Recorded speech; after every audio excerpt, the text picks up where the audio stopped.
Hello and welcome back to Grammar with Kelsey. Today we're going to take a look at adverb clauses. So, what time is it? Let's find out. Okay, so we use this grammar to talk about when something happens. Okay, so here we have two sentences. Jen read a book. Henry ate an apple. These sentences aren't very interesting, right? They're very simple. You probably wouldn't want to sit down and read an entire book of Jen read a book, Henry ate an apple, they went to school, Jen learned math, Henry learned English. Ugh, boring, right? So what can we do to make our sentences more interesting, more complex? One thing we can do is we can combine them, put them together and make them one sentence. And here are a couple of ways we can do that. The first is using coordinating conjunctions, our fanboys, for, and, nor, but, or, yet, and so. Right? These are our fanboys.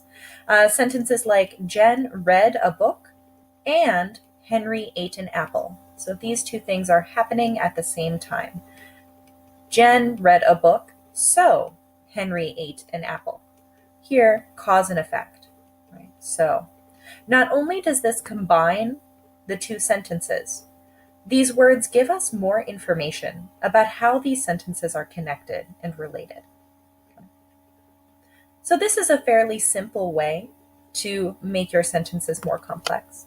We can also do things like this, adding subordinating conjunctions like where, since, because, as, while, though, more than, after. There are so many of these, and they do a lot of different things. So here we have Jen will read her book while Henry eats his apple, showing that these two things are happening at the same time. Because Henry ate an apple, Jen read a book. So here, cause and effect. Cause, Jen reading a book, or Henry eating his apple. Effect, Jen reading a book. And then whenever Jen reads a book, Henry eats an apple, right? So when this happens, this also happens. So in the same way that this one does, subordinating conjunctions connect our two sentences and give more information about the relationship between them, while, because, and whenever. So why do we use them? We show the relationship between the two sentences. They make our sentences more complex and interesting.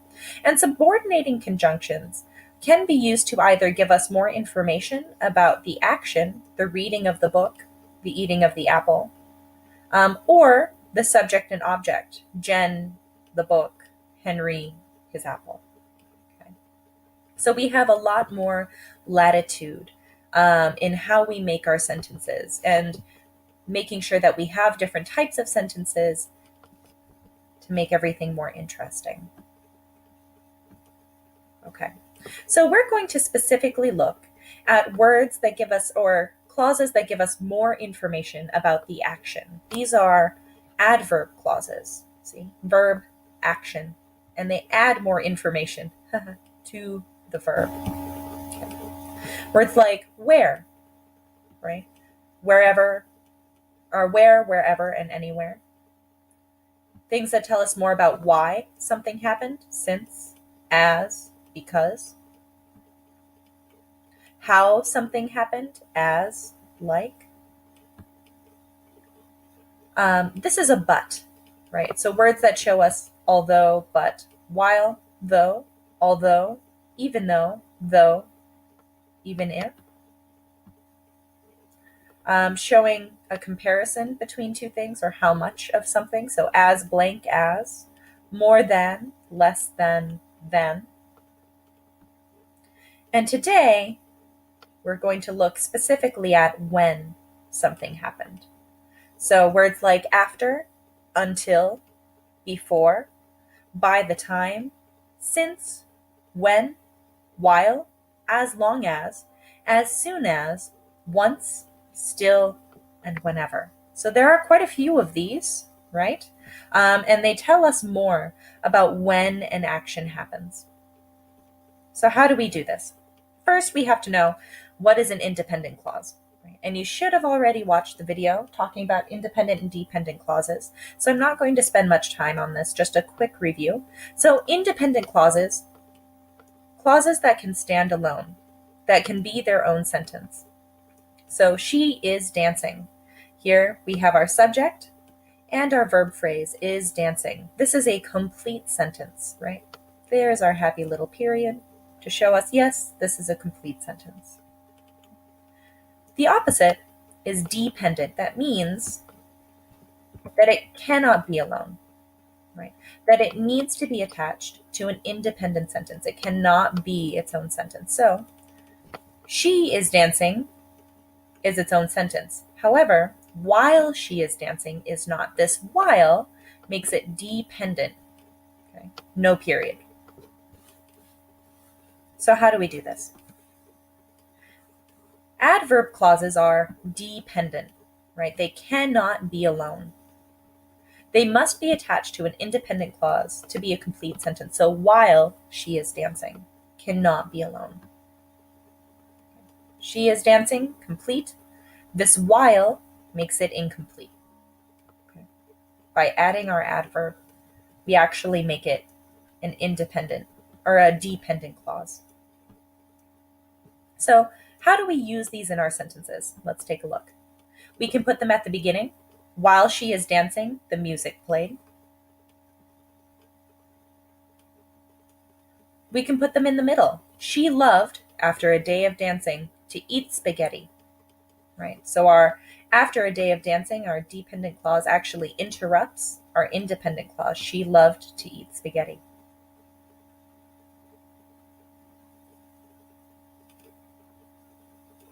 We can also put it at the end of a sentence. The music played as she danced, right? Our independent clause, the music played. As she danced, the dependent clause. So we choose these to kind of show what is most important or what comes in what order. So the music played at the same time. The music here is more important. She loved to eat spaghetti. Your independent clause is going to be more important than your dependent clause. While she is dancing, this is happening at the same time, but this part, because we put it first, shows that that is the more important idea in that sentence. Okay, so the first construction, an adverb clause at the beginning of the sentence, this will be followed by a comma. So if your adverb clause is at the beginning of the sentence, you need a comma. Sentences like, since I'll be working late, I'll pick up the delivery. I'll pick up the delivery, independent clause. Since I'll be working late, dependent. Here's our comma. Now that everyone has left the party, we need to start cleaning. We need to start cleaning, independent clause. Now that everyone has left the party, independent clause. Here's our adverb, and here's our comma.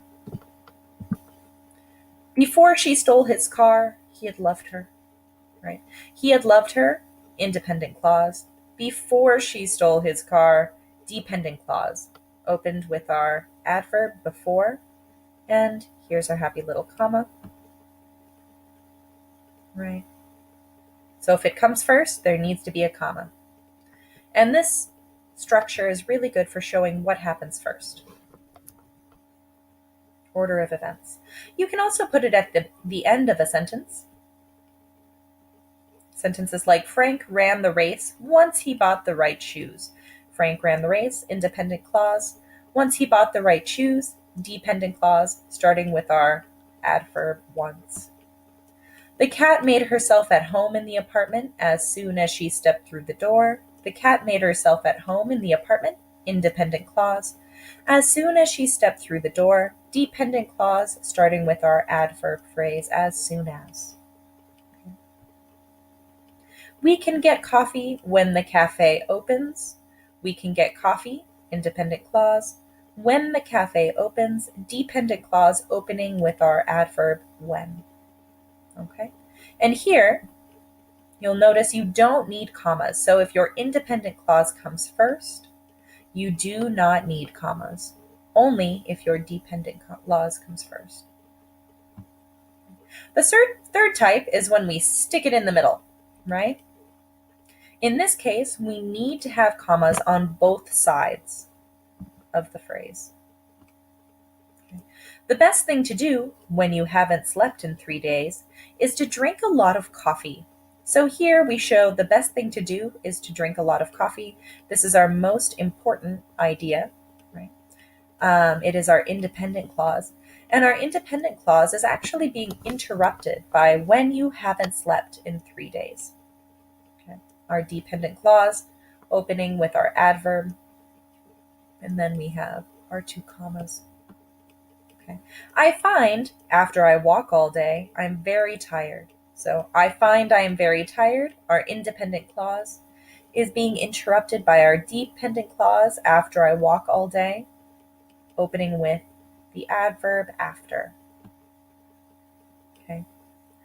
And make sure we remember that we need those 2 commas.